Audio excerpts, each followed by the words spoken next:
ایک وقت تھا جب پاکستان کو عالمی سیاست میں تقریباً کنارے لگا دیا گیا تھا۔ دنیا پاکستان کو صرف دہشت گردی، سیاسی عدم استحکام اور معاشی بحران کے تناظر میں ہی دیکھتی تھی۔ بین الاقوامی فورمز پر پاکستان کا ذکر اکثر مسئلہ بن کر ہوتا تھا، حل بن کر نہیں۔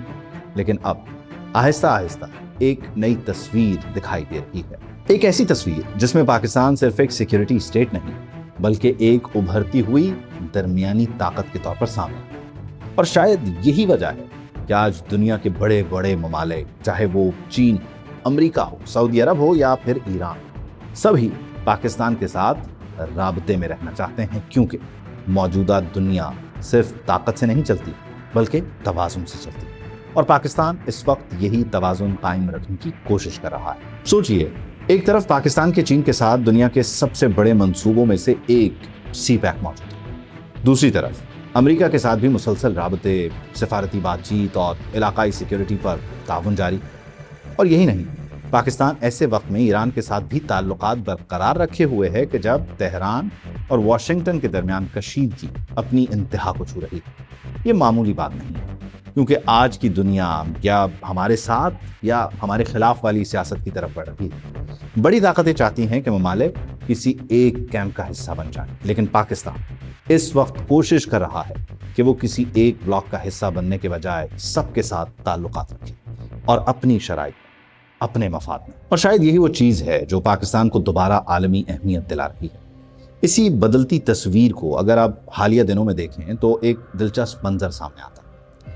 ایک طرف وزیر اعظم شہباز شریف چین میں موجود تھے، وہ ہانگجو میں پاکستان اور چین کے درمیان ہونے والی ایک بڑی سرمایہ کاری کانفرنس میں شریک تھے، جہاں 450 سے زائد پاکستانی اور چینی کاروباری شخصیات ایک ہی چھت کے نیچے جمع تھی۔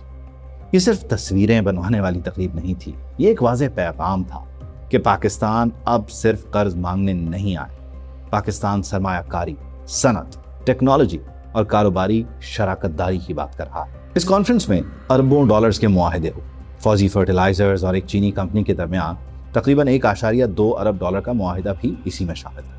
چینی سرمایہ کاروں کا ایک ہی موقف بار بار سامنے آیا کہ پاکستان کی معیشت آہستہ آہستہ مستحکم ہو رہی ہے اور اب وہاں سرمایہ کاری کے مواقع پیدا ہو رہے ہیں۔ اور پھر وزیر اعظم شہباز شریف نے علی بابا کمپنی کے ہیڈ کوارٹرز کا دورہ کیا، وہاں مصنوعی ذہانت، ڈیجیٹل تجارت اور پاکستان چین ٹیکنالوجی تعاون پر گفتگو۔ علی بابا کے چیئرمین نے شہباز شریف کی تیز رفتار ورکنگ سٹائل کو شہباز سپیڈ کا نام دیا، لیکن اسی دوران ایک اور اہم چیز ہو رہی تھی۔ Field marshal Syed Asim Munir Tehran میں موجود تھے۔ خطے میں بڑھتی کشیدگی، ایران کی صورتحال اور مشرق وسطیٰ میں بدلتی صف بندیوں کے دوران پاکستان خاموشی سے ایک سفارتی کردار ادا کرتا دکھائی دی۔ اور پھر وزیر اعظم شہباز شریف نے چینی وزیر اعظم سے ملاقات کے دوران ایک جملہ کہا۔ فیلڈ مارشل سید عاصم منیر ابھی تہران سے واپس آئے، وہ چین کے دورے کو چھوڑنا نہیں چاہتے تھے، رات بھر سفر میں رہے اور اس ملاقات میں شامل ہوئے۔ یہ جملہ صرف ایک سفری تفصیل نہیں تھا، یہ ایک اشارہ تھا۔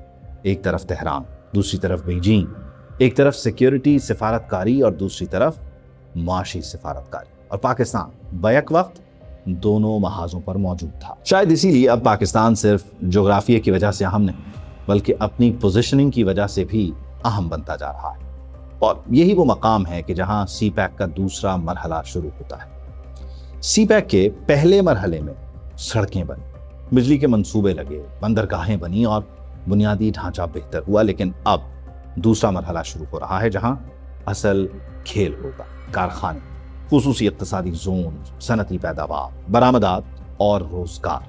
یعنی اب صرف سڑک نہیں بنے گی بلکہ کوشش یہ ہے کہ ان سڑکوں پر معیشت چلے۔ اسی لیے گوادر بندرگاہ دوبارہ توجہ حاصل کر رہی ہے۔ ماضی میں دہشت گردی، سیکیورٹی خدشات اور علاقائی عدم استحکام نے گوادر کی رفتار سست رکھی، لیکن حالیہ مشرق وسطیٰ بحران کے بعد ایک اہم پیش رفت سامنے آئی۔ رپورٹس کے مطابق گوادر پورٹ نے حال ہی میں 11,000 سے زائد شپنگ کنٹینر سنبھالے۔